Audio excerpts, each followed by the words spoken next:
I-marinate ko muna yung karne ng baka sa asin, paminta, at maglagay na rin ako ng tuyo. Lagyan ko rin ng oyster sauce. Maglagay din ako ng liquid seasoning at lagyan ko na ng cornstarch. Ihalo ko lang yan at i-marinate ng at least 30 minutes. Habang ginagawa ko yan mga kalasa, kung bago ka pa lang sa aking channel, welcome. At huwag kalimutan mag-subscribe at i-click ang bell button para sa mga notification. At kung dati ka pa, welcome back. At i-follow mo na rin ako sa aking Facebook page, Lasang Pilipina. Magpainit na ako ng mantika sa kawali at igisa ko na yung bawang.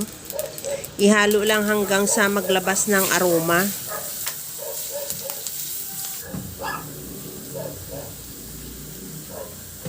Ilagay ko na rin yung binabad nating karne ng baka. Ihalo lang hanggang sa mag-iba ang kulay o hanggang sa maluto yung karne.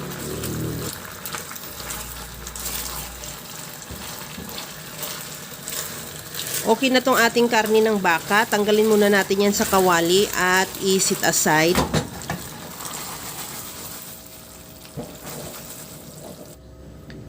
Maglagay na ako ng kunting mantika sa kawali at igisa ko na rin ulit yung bawang. Ihalo hanggang sa maglabas ng aroma at maglagay na rin ako dyan ng sibuyas.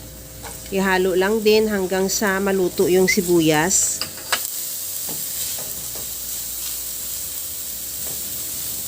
Maglagay din ako ng carrots.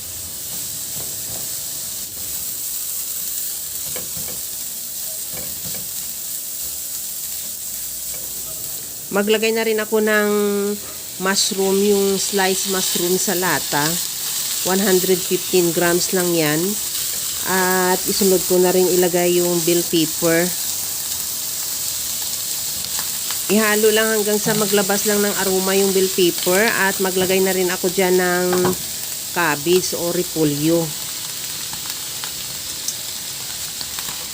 Ihalo lang din hanggang sa maluto lang din yung gulay o yung repolyo. Huwag lang natin siya i-overcook para mas masarap pag medyo crunchy pa. Timplahan ko muna ng paminta at liquid seasoning. Hindi na ako nag-asin kasi timplado na yung ating karne. Mamaya na ilalagay. At kunting halo lang yan. Ibalik na natin yung niluto nating baka.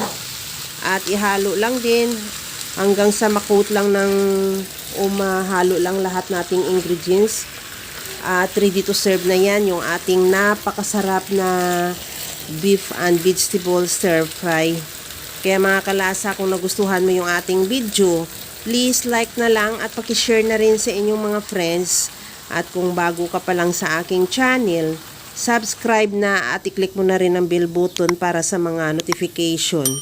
Kaya mga kalasa, alam ko kayang-kaya mo tong gawin dahil sa sobrang simple at napakadali niya lang lutuin. Kagaya lang lagi sa sinasabi ko na wala namang hindi marunong magluto basta sa simpleng paraan lang.